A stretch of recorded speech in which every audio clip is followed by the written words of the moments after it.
Warahmatullahi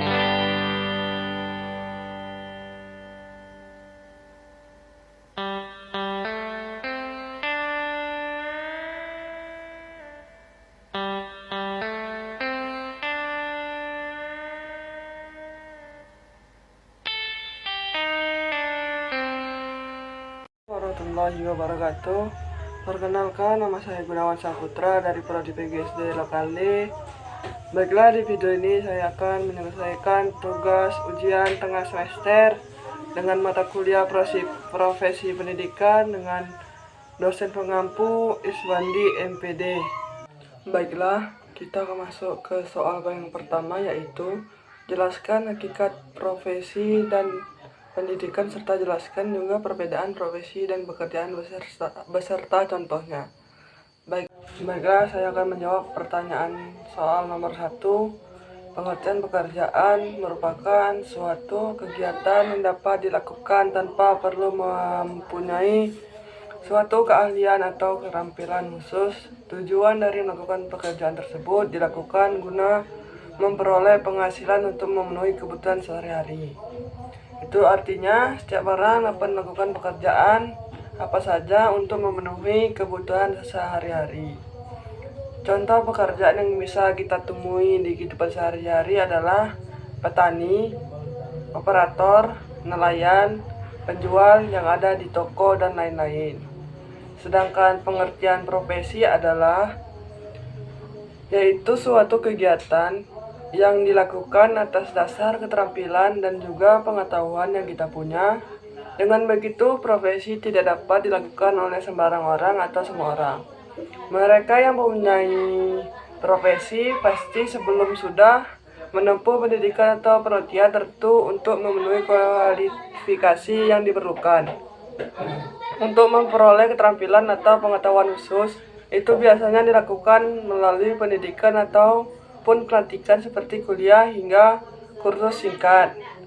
Sedangkan contohnya seperti guru, dosen, dan sebagainya.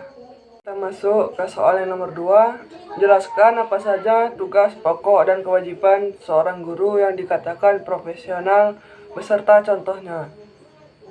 Baiklah, saya akan menjawab pertanyaan nomor 2. Yang pertama itu mengajar. Apa yang maksud mengajar adalah seorang yang mengajarkan ilmu. Seorang guru memiliki tanggung jawab untuk mengajarkan ilmu pengetahuan kepada siswa-siswanya. Dan yang kedua, mendidik. Guru merupakan seorang pendidik. Mendidik siswa merupakan hal yang berbeda dengan mengajarkan suatu ilmu pengetahuan. Kegiatan mendidik siswa memiliki tujuan untuk mengubah tingkah laku siswa menjadi lebih baik sehingga dapat menjadi anggota masyarakat yang baik pula. Yang ketiga, melatih keterampilan hidup. Tugas guru adalah melatih siswa memiliki kecakapan atau keterampilan hidup yang praktikal life. Guru harus melatih siswa untuk menguasai kecakapan atau keterampilan hidup abad 21 untuk menjadi bekal bagi siswa melakukan segala tantangan yang mereka hadapi. Dan keempat, memberikan bimbingan dan pengarahan. Pekerjaan guru tidak selesai dengan hanya mendidik dan mengajar saja. Tugas guru terhadap siswa lainnya adalah membimbing dan mengarahkan siswa supaya tetap pada jalur yang benar, terutama pada proses belajar mengajar. Dan yang kelima yaitu memberikan motivasi. Tanggung jawab seorang guru yang terakhir adalah untuk memberikan dorongan dan motivasi kepada siswa-siswa agar selalu berusaha keras untuk lebih maju. Baiklah, kita lanjut ke nomor soal yang 3. Jelaskan dan rincian kompetensi yang harus dimiliki oleh guru dan yang profesional beserta contohnya. Baiklah, saya akan menjawab pertanyaan nomor 3. Yang pertama itu kompetensi kepribadian. Kompetensi guru yang pertama adalah kompetensi kepribadian. Kompetensi kepribadian adalah kemampuan profesional yang dapat mencerminkan kepribadian seorang dewasa. Arif dan berwibawa, mantap, stabil, berakhlak, mulia, serta dapat menjadi teladan yang baik bagi peserta didik. Dan yang kedua, kompetensi pedagogik. Kompetensi pedagogik yaitu kemampuan seorang guru dalam memahami peserta didik, perencanaan dan pelaksanaan pembelajaran, pengembangan peserta didik dan evaluasi hasil belajar peserta didik untuk mengaktualisasi potensi yang mereka miliki. Oke, kita masuk ke soal yang keempat. Jelaskan menurut pendapat saudara, kenapa seorang calon guru pendidik dasar perlu belajar dan memahami tentang profesi pendidikan. Berikan alasannya dan beserta contohnya. Baiklah, saya akan menjawab pertanyaan dari soal nomor 4. Tidak semua pekerjaan atau jabatan dapat disebut profesi karena profesi menuntut keahlian para pengakunya.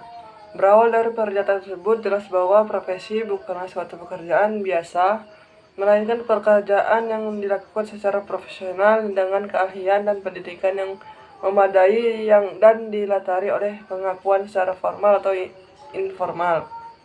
Seorang yang memiliki suatu profesi tertentu disebut profesional dalam RUU Guru pasal 1 ayat 4. Sebagai mahasiswa yang mengambil kuliah kependidikan, mahasiswa akan diarahkan menjadi seorang guru atau pendidik.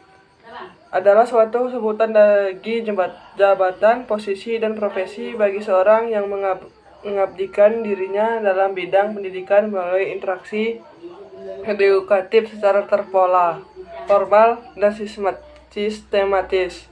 Baiklah, sekian dari saya akhiri. Wassalamualaikum warahmatullahi wabarakatuh.